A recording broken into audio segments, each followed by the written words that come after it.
Hello everyone, my name is विधी म्हात्रे. आज मी तुम्हाला 10वीचा संतवाणी अंकीला मी दास तुझा हे शिकवणार आहे. त्याच्या आधी ही चॅनलवर माझा नवीच आणि पहिली व्हिडिओ आहे, त्याच्यामुळे मी तुम्हाला माझा परिचय करून देते. माझं नाव आहे विधी म्हात्रे. तर आपल्या चॅनलचं नाव आहे युनिव्हर्सल नेक्स्ट टॉपर्स. इथे तुम्हाला सर्व लेसनचा व्हिडिओ मिळतील, त्याचसोबत प्रश्न उत्तरे देखील मिळतील. चला तर मग क्षणाचा विलंब न करता आपण सुरू करूया. संतवाणी. अंकीला मी दास तुझा ही संतवाणी लिहिलेली आहे संत नामदेव यांनी. तर प्रस्तुत अभंगामध्ये संत नामदेवांनी विविध दृष्टातून परमेश्वर कृपेची याचना केली आहे. म्हणजे खास करून श्री विठ्ठलाला त्यांनी सांगितलेलं आहे. तर चला मग बघूया नक्की त्यांनी काय सांगितलेलं आहे. अग्नी माझी पडे बालू, माता धावे कनवालू. म्हणजेच काय, श्री विठ्ठलाला म्हणजे देवाला आई समजून संत नामदेव स्वतःला बाल समजत आहेत. विठ्ठलरूपी मातेने आपल्या बालाचा मायेने सांभाळ करावा हे सांगताना संत नामदेव म्हणतात, जर समजा आगीमध्ये बाळ चुकून पडलं तर दयाळू आई त्याचे रक्षण करण्यासाठी धावत येते. बरोबर, जर आगीमध्ये बाळ पडला तर नक्कीच त्याची आई त्याला वाचवण्यासाठी येणार. हेच या दोन ओलीतून आपल्याला अर्थ स्पष्ट होतो की अग्नीमध्ये जर चुकून माझा बाळ पडला तर त्याची आई कशी त्याचे रक्षण करण्यासाठी धावत येते हे या दोन ओवीतून सांगलेले आहे. अग्नी माझी पडे बालू, माता धावे कनवालू. तैसा धावे माझी या काजा, अंकीला मी दास तुझा. म्हणजे त्याचप्रमाणे हे देवा, माझे कार्य पूर्ण करण्यासाठी तू धावत ये. मी तुला शरण आलेला दास आहे. तुझ्या चरणी मी लीन झालेला मी तुझा परमभक्त आहे. हे या 4 ओळीतून आपल्याला समजलं की अग्नी माझी पडे बालू, माता धावे कनवालू. तैसा धावे माझी या काजा, अंकीला मी दास तुझा. श्री विठ्ठलाला म्हणजे देवाला आई समजून संत नामदेव स्वतःला बाल समजत आहेत. विठ्ठलरूपी मातेने आपल्या बालाचा मायेने सांभाळ करावा हे सांगताना संत नामदेव म्हणतात, जर समजा त्याचे रक्षण करण्यासाठी धावत जाते, त्याचप्रमाणे हे देवा, माझे कार्य पूर्ण करण्यासाठी तू धावत ये. मी तुला शरण आलेला दास आहे. तुझ्या चरणी मी लीन झालेला मी परमभक्त आहे. सो नेक्स्ट, सवेची झेपावे पक्षीनी, पिल्ली पडताच धरणी. म्हणजे झाडावरून अकस्मात जर पिल्लू धरतीवर पडले तर क्षणाचा विलंब न करता पक्षीनी त्याच्यापाशी झेप घेते. त्याला वाचवण्यासाठी ती धावत जमिनीवर येते. भुकेले वत्सरावे, धेनू हंबरत जावे. म्हणजे वासरूला खूप भूक लागलेली असते, तेव्हा त्याला दूध पाजण्यासाठी गाय तत्कालीने ताबडतोब लगेचच वासराकडे येते. बरोबर, जे सेवेची झेपावे पक्षीनी, पिल्ली पडताच धरणी. झाडावरून जर पिल्लू खाली पडले तर क्षणाचा विलंब न करता पक्षीनी कशी त्याला झेप घेते त्याच्याजवळ आणि त्याला वाचवते. ओके, सो हे या 4 ओळीतून आपण समजलं. आता लास्टचं सांगितलेलं आहे की वनवा लागलासी वनी, पाडस चिंतित हरणी. नाना म्हणे मेधा जैसा, विनवितो चातक तैसा. म्हणजे काय नक्की, तर रानात वनवा पेटला तर आपले पाडस त्यात सापडले तर नाही ना, या शंकेने हरणी चिंतित पडते, व्याकुळ होते. संत नामदेव म्हणतात, हे विठ्ठला, तू पाण्याने भरलेला ढग आहेस. त्यातला पाण्याचा म्हणजेच मायेचा माझ्यावर वर्षाव होऊ दे.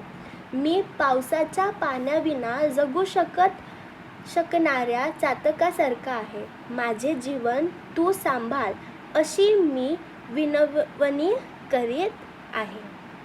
ओके, सो आपण बघितलेलं आहे, तरी परत आपण एकदा ओळी आणि ओळींचा अर्थ समजून घेऊया.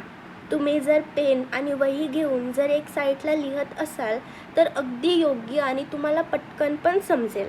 तर एकदा मी परत तुम्हाला शिकवते. ओके. अग्नी माझी पडे बाळू, माता धावे कणवाळू, तैसा धावे माझिया काजा, अंकीला मी दास तुझा.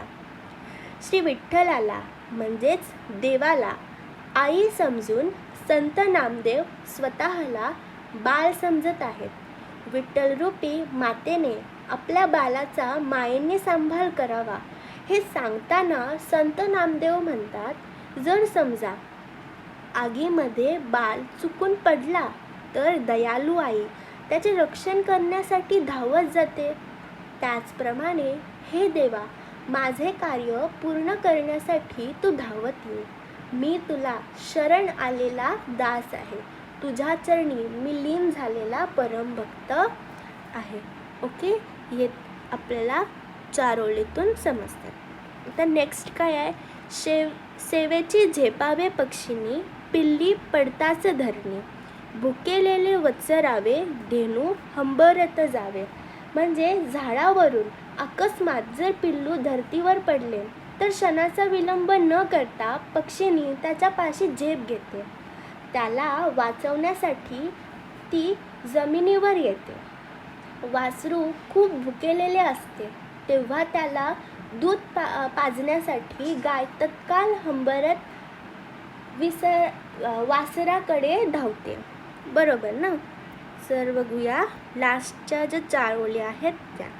वनवा लागलासे वनी. वनवा म्हणजे नक्की काय?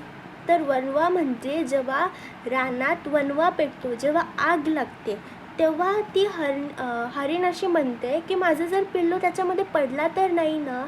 या शंकेने हरणी चिंतित पडते. ती काय होते? चिंतित पडणे म्हणजे व्याकुळ होते ती. संत नामदेव म्हणतात, आता काय बघा, नामा म्हणे मेधा जैसा, विनवितो चातक जैसा. चातक एक पक्षी असतो ज्याला जो जमिनीवरचा किंवा समुद्रावरचा, तो नदीवरचा पाणी पित नाही. तो पावसाचंच पाणी पितो. जेव्हा पाऊस पडतो तेव्हा चातक पक्षी तिथंच उभा असतो, त्या पावसाची वाट बघत असतो. सो तो संत नामदेव असे म्हणतात की जर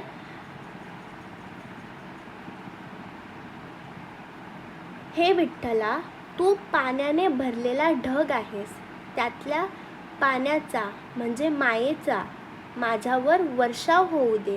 मी पावसाच्या पाण्याविना जगू शकणाऱ्या चातकासारखा आहे. म्हणजे तुझ्या मायेविना मी जगू शकणार नाही. माझे जीवन तू सांभाळ अशी मी विनवणी करत आहे. ओके. सो आपण संतवाणी अंकीला मी दास तुझा. आता आपण शब्दार्थ बघूया. अंकीला मीन्स व्हॉट? अंकित झालेला. ओके. शब्दार्थ बघूया. कणवालू मीन्स दयाळू. काज मीन्स काम. अंकीला मीन्स अंकित झालेला. सेवे म्हणजे लगेच. वत्सरावे म्हणजे वासराच्या आवाजाने. पाडस म्हणजे हरणीचे पिल्लू. हे शब्दार्थ म्हणजे जर समाजा असं आलं की कणवालू समानार्थी शब्द, शब्दार्थ अर्थ समानार्थी शब्द एकच. ओके. तर आता कृती दिलेले आहे. पाठाच्या आधारे खालील कृती केव्हा घडतात ते लिहा. म्हणजे ही कृती आहे जी केव्हा घडते हे आपल्याला सांगायचं आहे. माता धावून जाते. माता धावून केव्हा जाते? जेव्हा तिचं बाळ आगीत पडते तेव्हा. म्हणजे तुम्ही असं लिहा की जेव्हा बाळ आगीत पडते. ओके. पृथ्वीवर पक्षींनी झेपावते. केव्हा हे घडतं? जेव्हा पक्षिणीची पिल्लू झाडावरून खाली पडते. गाय हंबरत धावते. केव्हा पडतं? जेव्हा वासराला भूक लागते. केव्हा जाते किंवा हे केव्हा घडतं? जेव्हा वासराला भूक लागते. हरणी तर चिंतित होते. केव्हा होते? जेव्हा पाडस वणव्यामध्ये सापडते. ओके, आता आकृत्या दिलेल्या आहेत. आकृत्या दिलेल्या आहेत आपल्याला की कवितेतील माता आणि हरणीचे वर्णन करणारे शब्द. आता माता हा शब्दाचा कवितेत कोण वर्णन करत आहे? तर कणवालू. म्हणजे माताला काय शब्द दिलेला आहे? कणवालू. ओके, कणवालू.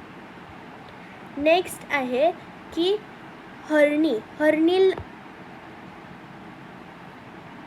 हरणीचे वर्णन कोणी केलेलं आहे? तर चिंतित. तिला कवितेतील माता आणि हरणीचे वर्णन करणारे शब्द. सो हरणी चिंतित. चिंतित. ओके, चला तर मग पुढे आपण जाऊया. कोणते लिहा सांगितले. काय सांगितले? कोणते लिहा. परमेश्वराचे दास. कोण परमेश्वराचे दास? संत नामदेव. संत नामदेव. ओके, देन मेधाला विनवणी करणारी. मेधा म्हणजे कोण? वर्षा, पाऊस. ओके, विनवणी करणे म्हणजे एखाद्याला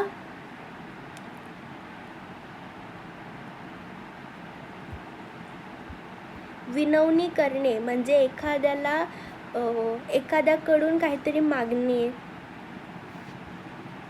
त्याला म्हणतात विनवणी करणे. ओके, सो विनवणी करणारा मेधाला म्हणजे पावसाला विनवणी करणारा कोण? तर चातक. चातक म्हणजे पक्षी असतं. चातक एक पक्षी आहे, पक्षीचं नाव आहे. तर नंतर काव्य संदर्भ हे तुम्ही लर्न करा, कारण हे काव्य संदर्भ नक्कीच येतं बोर्डाच्या परीक्षेला. ओके, तर आपण खालील ओळीचे रसग्रहण करा. सेवेची झेपावे पक्षींनी, पिल्ली पडताच धरणी, भुकेलेले वचरावे, धेनू हंबरत जावे. हे तुम्ही करा. नंतर सांगितलेले की आई, प्राणी, पक्षी यांच्या मातृप्रेमाचे कवितेतून व्यक्त झालेले वर्णन तुमच्या शब्दात सांगा. संत नामदेवांनी परमेश्वराकडे केलेली विनंती सोदाहरण स्पष्ट करा. पक्षाच्या किंवा प्राण्याच्या आपल्या पिल्लाशी असलेल्या संबंधाबाबत तुमचा अनुभव सांगा. ओके, सो हे होता आपला आजचा लेसन, ज्याच्यामध्ये आपण बघितलेल्या संतवाणी अंकिला मी दास तुझा. Okay, so thank you for watching this video. Please like करा, शेअर करा, सबस्क्राईब करा चॅनलला. Thank you so much.